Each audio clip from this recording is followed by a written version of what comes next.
Hey there, from the KUOW newsroom, this is Seattle Now. I'm your host, Patricia Murphy, with today's top stories. It's finally Friday, June 26th.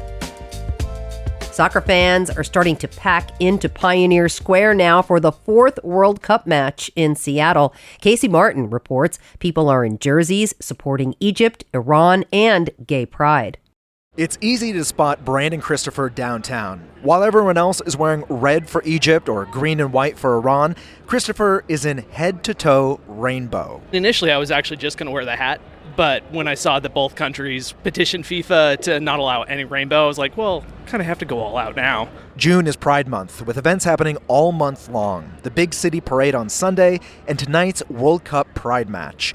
Christopher says he has this message for all the people visiting Seattle for the games. This city loves you. It loves whoever you are, whoever you choose to love, you will be welcome here. For the first time this World Cup, the match is at 8 tonight in Seattle.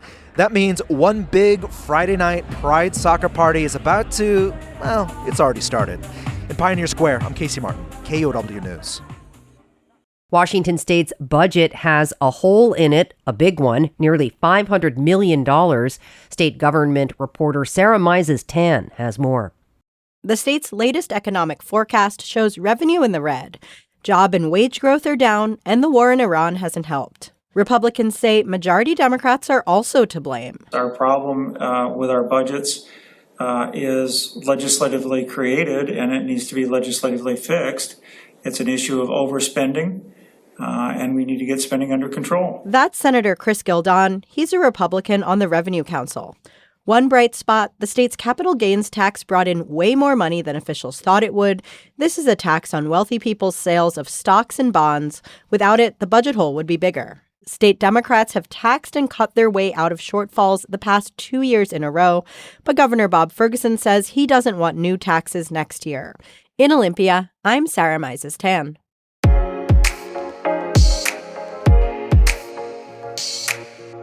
California, Quebec, and Washington State have merged their markets for carbon pollution. The three governments say it will make their work to fight climate change more effective. John Ryan reports. Each region lets major polluters choose. They can stop harming the climate, or they can pay to keep doing it.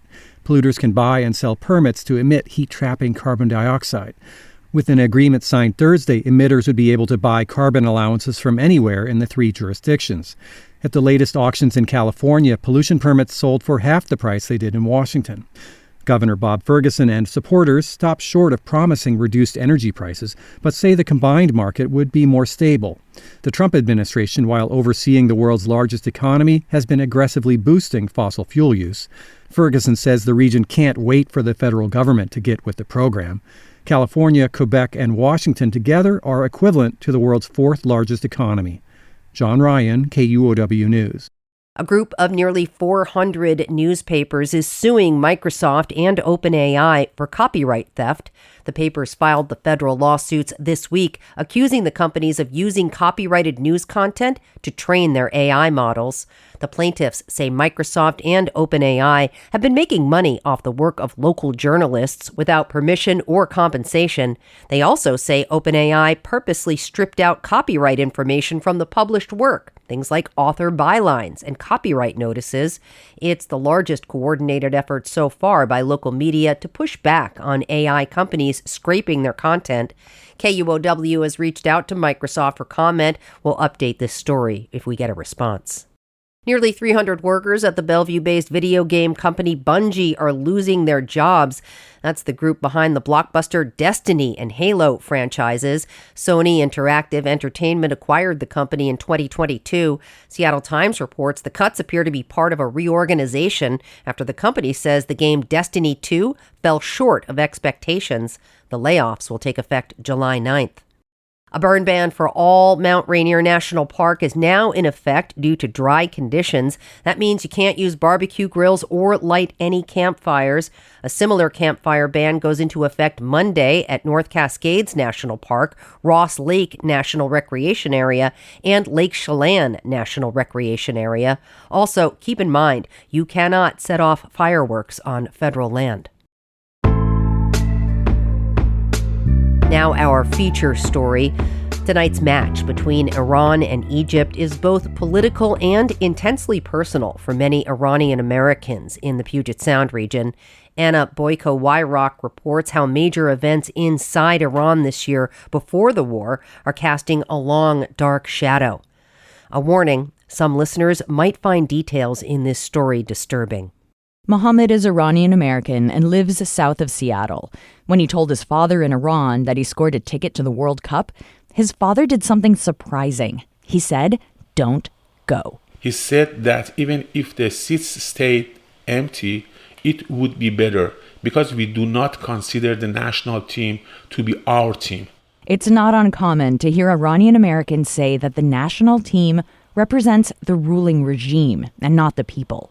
Mohammed is going to the match, but in protest, like when the national anthem plays. I want to stand up and turn my back to the stadium. I might even whoo. I don't know. Like boo in your language, yeah. With the World Cup in Seattle, many Iranian American fans say they feel torn between devotion to soccer, love of country, and opposition to the Iranian government, especially after widespread and unprecedented massacres of protesters inside Iran in January. Bahar Saba is a senior researcher with Human Rights Watch. Protests started in Iran late December, and by 8 and 9 January, they had grown significantly larger. Then the Iranian government turned off the internet, so no communication in or out, even between cities. And as this digital darkness was over the country and people were isolated, Iran's security forces carried out massacres across the country. On rooftops, shooting people down in the streets. One video, for example, that we verified in east of Tehran is several minutes of videos, and you could hear almost non-stop sound of gunfire. Saba also reviewed harrowing videos of morgues. You could see families distressed going around looking for their loved ones among a pile of body bags. Hundreds of them. Some news reports put the death toll at more than 30,000 people, killed over 2 days. Recently, at the Bellevue Square Mall, next to athleisure shops and Panda Express, some men sort out plans for a demonstration outside Lumen Field. Arash Seifianju is an organizer. He says he wants to show up for the people of Iran.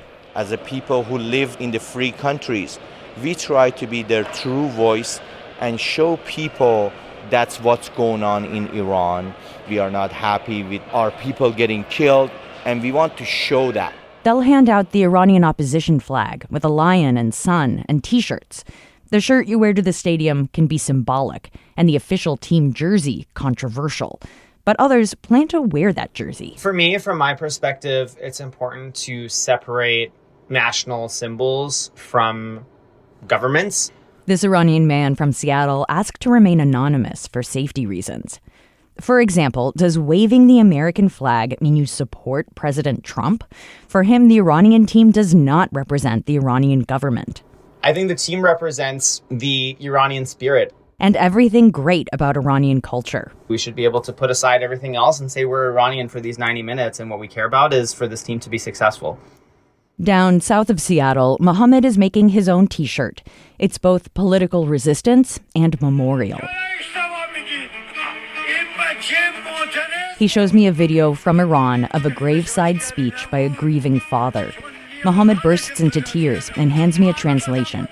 My son was protesting because he wanted a better future and objected to the current situation. For that, you killed him. Mohammed will wear the son's face on a T-shirt at the match. It is not only he is important for me, he is important for most of the people in my city. And at the same time, Mohammed says he has a strange mixed feeling about actually seeing the team play. If the team scores a goal, he has no idea how he'll react. Anna Boyko-Wyrock, KUOW News.